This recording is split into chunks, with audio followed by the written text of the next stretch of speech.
बहन जी नमस्कार। सत साहिब। बहन जी क्या शुभ नाम है आप जी का? अमिता। बहन जी कहाँ से आए हैं आप? राजस्थान बीकानेर। बहन जी परम संत सतगुरु रामपाल जी महाराज की शरण में आने से पहले आप कौन सी भक्ति करते थे?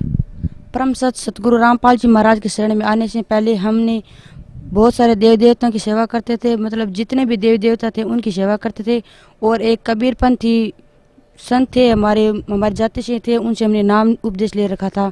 और सबसे ज़्यादा हमने इष्ट देवी हमारे सीकर जिले में जीण माता का मंदिर है, उनको हम इष्ट देवी के रूप में मनाते थे। किस कबीरपंथी संत से आपने नाम उपदेश लिया था? क्या मंत्र जाप करने के लिए दिया था उन्होंने आपको? वो कबीरपंथी पर हमारे परमात्मा बताते हैं हमेशा सत्संग में कि हमारे गुरुजी बताते हैं, राम गरीबदास जी महाराज का पूरा एड्रेस बताते हैं कि ये मतलब छुड़ानी धाम से है। तो उनके जो गुरुजी थे ना वो पीछे से मेघवाल जाति से, और वो गरीबदास जी महाराज थे। और वो चलते चलते मतलब हमारे गुरुजी थे वो वहाँ तक आए थे। तो हमने उनको वो बोले अपना आप राम गुरु राम गुरु राम गुरु ऐसे जपो, ऐसे जपते रहो। तो ये जो मंत्र जाप का आप करते थे राम गुरु, इस भक्ति से आपको क्या लाभ मिला?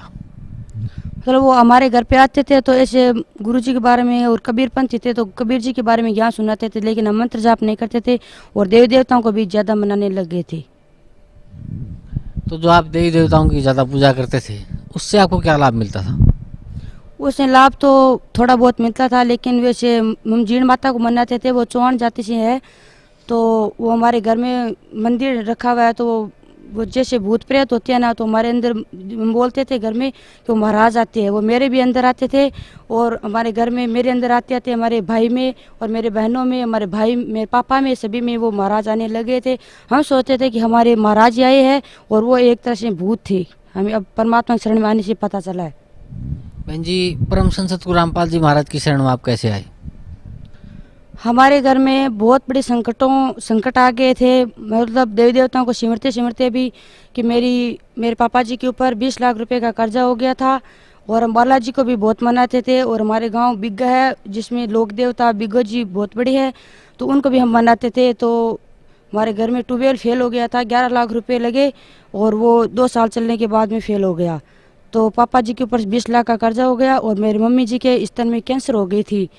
तो मेरे भाई बोला कि अब डॉक्टर के पास जाने से तो ये ठीक हो नहीं सकता है, तो हम ऐसे करें। वहाँ हमारे घर में पहले 8 साल, हम यहाँ आने से पहले 8 साल पहले ज्ञान गंगा पुस्तक आ गई थी जिसको हम पढ़ चुके थे, और जिसमें पीछे भक्तों के एड्रेस, भक्तों के मतलब दी हुई थी पूरी कथा, तो उनको हम पढ़ रहे थे कि वहाँ जाने से ये ठीक हो सकता है, नहीं तो हम मरने के बजाय हमारी कुछ नहीं है, मर ही सकते हम, ऐसी हमारी हालत हो गई थी। फिर परमात्मा ने हमारे ऊपर रजा की, तो हम परमात्मा की शरण में, मतलब मेरी माँ को गांठ ठीक कराने के लिए मेरा भाई और मेरी माँ आए। तो उसके बाद मैं भी मेरे भाई से प्रार्थना की, मैं गुरुजी की कथा किताब पढ़ी, तो मैं बोली मैं भी परमात्मा के जाऊंगी। मेरा भाई बोला बेटा बहन अभी नहीं जाना है, मतलब ट्रेन में मतलब बहुत ख़राब आदमी है, तो आप अभी क्या चले जाना। फिर मैं परमात्मा की शरण में आई, तो फिर मैं रोने लगी, हे बंदी छोड़ा, मेरे को शरण में क्यों नहीं ले रहे हो। घर में कोने में बैठ के अकेली रोई, किसी को नहीं बताया, खूब रोई। हे बंदी छोड़ा, मेरे को क्यों नहीं शरण में ले रहे हो, ये भूत प्रेत मेरे को बहुत सता रहे हैं। ये मेरे को पता चल गया कि ये कोई माता जी नहीं है, ये भूत प्रेत है, और मेरी बैंक चार्ज है वो भी ख़त्म कर रहे हैं। फिर मैं मतलब ऐसे करके सो गई। फिर मैंने सोचा मैं परमात्मा की शरण में अवश्य जाऊंगी, परमात्मा मेरे को शरण में लेंगे। तो मेरे को एक सपन सा आया, बुखार सा चढ़ गया। जिस दिन मैं रवाना हो रही थी परमात्मा के, तो मेरे बुखार आ गए एकदम से। जैसे हम हमारे घर पे जाते हैं ना, तो मेरे को एक बड़ा सा शेर सा दिखाई दिया कि जैसे ये शेर है।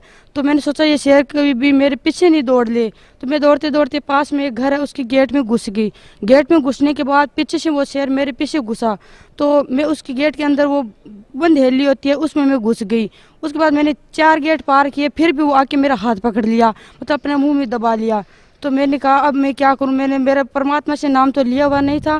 फिर मैं रोने लगी, अब मैं क्या करूं। फिर बोले तू मेरे को छोड़ेगी, वो मतलब मैंने सोचा माता जी है मेरे को छोड़े, तो मैंने बोला नहीं मैं अब आपको नहीं छोड़ूंगी, मैं आपको नहीं छोड़ूंगी ऐसे बोली। तो वो मैं ऐसे चले गई। फिर मैं परमात्मा की शरण में दूसरी सत्संग में, मेरे माता जी आने के बाद दूसरे सत्संग में परमात्मा की शरण में 23 फरवरी को मैं परमात्मा की शरण में आके नामदान लिया। मैं जी जो सतभक्ति परम संत सतगुरु रामपाल जी महाराज ने आपको दी है उस भक्ति से आपको क्या लाभ मिला? सबसे पहले परमात्मा की हमें सच्ची भक्ति मिली और दूसरा लाभ हमें ये मिला कि हमारे घर में भूत प्रेत है, वो हमारे मनुष्य में भी नहीं, आदमियों में भी नहीं, हमारे पशु पक्षियों भी, पशु थे, भैंस थी, गाय थी, उनको भी बहुत तंग करते थे। हमारी गाय 5 फुट ऊंडा, मतलब उनका वो खूंटा रखा हुआ था, वो भी उपाड़ के भाग जाते थे। और भैंस हमारी 2 महीने 3 महीने तक दूध देती थी और 5 किलो दूध लेके वो भैंस टल जाती थी, दूध देना बंद कर देती थी। वो भूत उनके चूंगते थे, हमेशा उनका दूध पीते थे, भैंस का भी। और उन भूत परमात्मा की शरण में आने से हमारे वो भूत प्रेत सब हट गए और अब परमात्मा के दया से ठीक है। ये माई मतलब पहली बार आई परमात्मा की शरण में, तो इनकी तबीयत बहुत ख़राब हो गई थी और हिसार में मतलब 3 दिन तक यहाँ रही। उसने ये पहले तंबाकू सेवन करती थी, परमात्मा की आते ही यहाँ गेट पे तंबाकू बाहर फेंकवा दी। तो ये परमात्मा की शरण में आने के बाद तंबाकू, एक तो पहली बात तंबाकू छूट गई और दूसरी बात माई ने ये हिसार में जा रही थी तो 3 दिन तक यहाँ पे इनकी तबीयत खराब रही। और हिसार में जाते टाइम इनके पास एक कंबल थी और कुछ नहीं था। तो ये बोली अब परमात्मा मेरी मौत या 3 तक बीमार रहने के बाद में अब मेरे कोई पीछे तो है नहीं, मेरे को कौन संभालेगा, परमात्मा आप ही संभालो, ये नाम उपदेश ले रखी थी। तो ऐसे ही मेरे इनके साथ में 5 जने थे ये। तो मेरा भाई बोला कि दादी जी आपके लिए परमात्मा अभी रजाई लेके आएंगे। इतना बोला ही था कि परमात्मा को तो बोल ही भूत है और परमात्मा अपने एक मतलब जैसे शेठ होते हैं एकदम, जहाँ ऐसे रूप में परमात्मा हिसार में आए और ऊपर काली जैकेट पहनी हुई थी, परमात्मा की काली पैंट पहनी हुई थी और सिर पे कैप पहनी हुई थी काले कलर की। और परमात्मा आए और बोले माई, हरियाणा भाषा में बोले माई आपको ठंड लग रही है क्या? तो इसने बोला हाँ मेरे को ठंड लग रही है। परमात्मा तो पता नहीं था। तो बोले मेरे को हाँ ठंड तो लग रही है, कितनी सर्दी पड़ रही है। तो बोले माई मेरे पास एक कंबल है, आपको ला के दूँ? तो बोले ला दो भाई, हम तो अभी हमारी 1:30 बजे ट्रेन चलेगी, हम तो उस ट्रेन में जाएंगे, ला दो भाई, सर्दी तो बहुत पड़ रही है। तो मतलब इनको नींद आ गई। 20 मिनट बाद में परमात्मा आए और माई के ऊपर जैसे पैकिंग होती है ना, वैसे कंबल निकाल के माई के ऊपर मतलब रख दिया कंबल और आशीर्वाद दिया माई को। तो माई ने सोचा या हिसार में मेरे को कौन है मेरे हाथ लगाने वाला, ऐसे देखा ना झट से अपने मुंह निकाल के अपनी कंबल से, तो वहाँ पे कोई नहीं थे। परमात्मा अंतर ध्यान हो गए और माई को मरने से बचाया परमात्मा ने। बहन जी, भगत समाज को क्या संदेश देना चाहते हैं आप? ये माई तो भगत समाज को ये संदेश देने देती है कि मैं 80 साल की होके भी परमात्मा की शरण में आ गई और ये बताती है कि जीवना थोड़ा ही भला जैसा सुमरण हो, लाख बरस का जीवना लेखी दे रहना कोई। मतलब मेरी अब 20 साल की भी जितनी भी उम्र है परमात्मा ने मेरे को बढ़ा दी और मैं भक्ति के लिए भी इनको उम्र दी है परमात्मा ने। और 20 साल तक इन्हें अभी देवी देवताओं की पूजा करके अपना जीवन व्यतीत कर दिया।